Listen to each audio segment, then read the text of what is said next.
নারী জাতি খুব ভয়াবহ জাতি। এই ছেলে, আজ থেকে তুমি কোনোদিন আর কোনো মেয়ের সাথে প্রেমের গল্প করো না। তুমি ধ্বংস হবে, তোমার বাপ ধ্বংস হবে, তোমার বংশ ধ্বংস হবে, তোমার জাতি ধ্বংস হবে। ওকে তুমি চিনতে পারোনি, ও কি জাতি? ও নারী জাতি। তুমি ওকে চিনতে পারোনি, তোমাকে ধ্বংস করার জন্য এসেছে।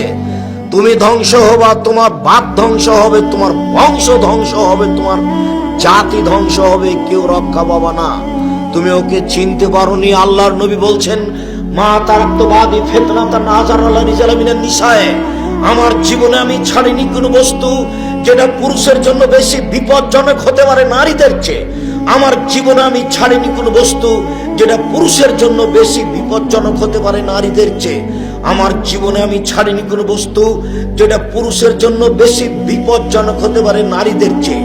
নারী হচ্ছে পুরুষের জন্য সবচেয়ে বেশি বিপজ্জনক বস্তু।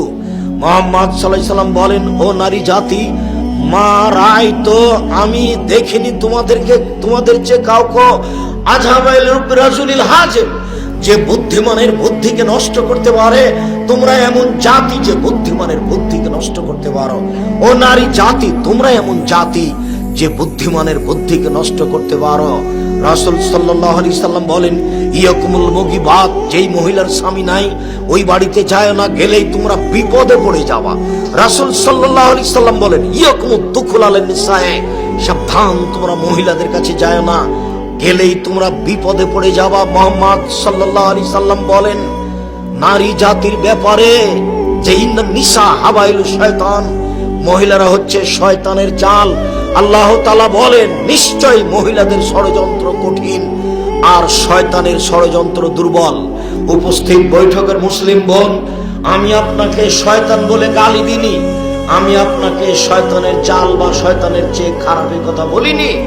আপনি সম্মানী শিক্ষিতা মহিলা, আপনাকে আমি আয়েশার মতো মনে করি, খাদিজার মতো মনে করি। আপনাকে অপমান খাটো করবো এটা আমি আদৌ চাইনি। আমি আপনাকে খাটো করব কেন? আপনাকে আমি খাদিজা আয়েশার মতো মনে করি। আসলে বলতে চাচ্ছি, ওই যে আপনার পাশে বসে আছে দেখেন, এখনো মাথায় কাপড় নাই, ক্লাস 10-এ পড়ে। এই হলো শয়তান, এটাই শয়তান, এটাই। এর বাপ অশিক্ষিত, এর মা অশিক্ষিত, এর বংশ অশিক্ষিত, এর বাপ অশিক্ষিত, এর মা অশিক্ষিত। জন্ম দিতে পারলে বাপ হওয়া যায় না, ক্ষমতার নাম বাপ। প্রসাব করাতে পারলেই মা হওয়া যায় না, ক্ষমতার নাম মা। জন্ম দিতে পারলে বাপ হওয়া যায় না, ক্ষমতার নাম বাপ। প্রসাব করাতে পারলে মা হওয়া যায় না, নীতির নাম মা। এই মেয়ে, তোমার বাপ নেই, তোমার মাথায় কাপড় নেই কেন? তোমার মাথায় কাপড় নেই কেন? কি দেখাতে চেয়েছো তুমি আমাকে? কি বলতে চাও তুমি আমাকে? কি বলতে চাও? তোমার বাপ তো একজন কাপুরুষ মানুষ, কিছু বলতে পারে না। তুমি কি মনে করো আমি তোমাকে ছাড় দিয়ে কথা বলবো? তুমি এটা হিসাব কি পেয়েছো? তুমি একজন মুসলমানের মেয়ে, তোমার বাপ মুসলমান, তোমার মা মুসলমান, তোমার বংশ মুসলমান। তুমি মাথায় কাপড় না দিয়ে চলো কি করে? তোমার যেদিন ক্লাস 8-এ উঠেছিলে তুমি, সেদিন তোমার হাইজ হয়েছিল, তোমার বিবাহ হলে আজকে তোমার 2টা বাচ্চা হতো, তুমি এখন ক্লাস 10-এ পড়ো, তোমার মাথায় কাপড় নেই কেন? তুমি আমাকে কি দেখাতে চেয়েছো? কি দেখাতে চেয়েছো?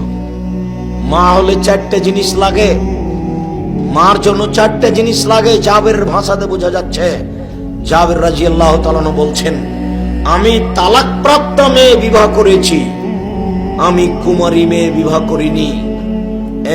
এক লে তুয়াত্তে বাহুন না, আমার স্ত্রী যেন আমার বন্ধের শিষ্টাচার দিতে পারে। এই ছেলে,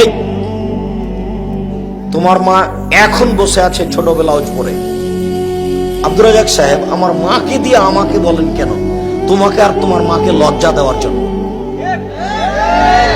বেশি কষ্ট পাও যেন, এই জন্য। জাবের বলছেন আল্লাহর নবীকে যে আমি আমার বোনদের বয়সের মেয়েকে আমি বিবাহ করিনি, বেশি বয়সের তালাকপ্রাপ্ত মেয়ে বিবাহ করেছি 4টা কারণে।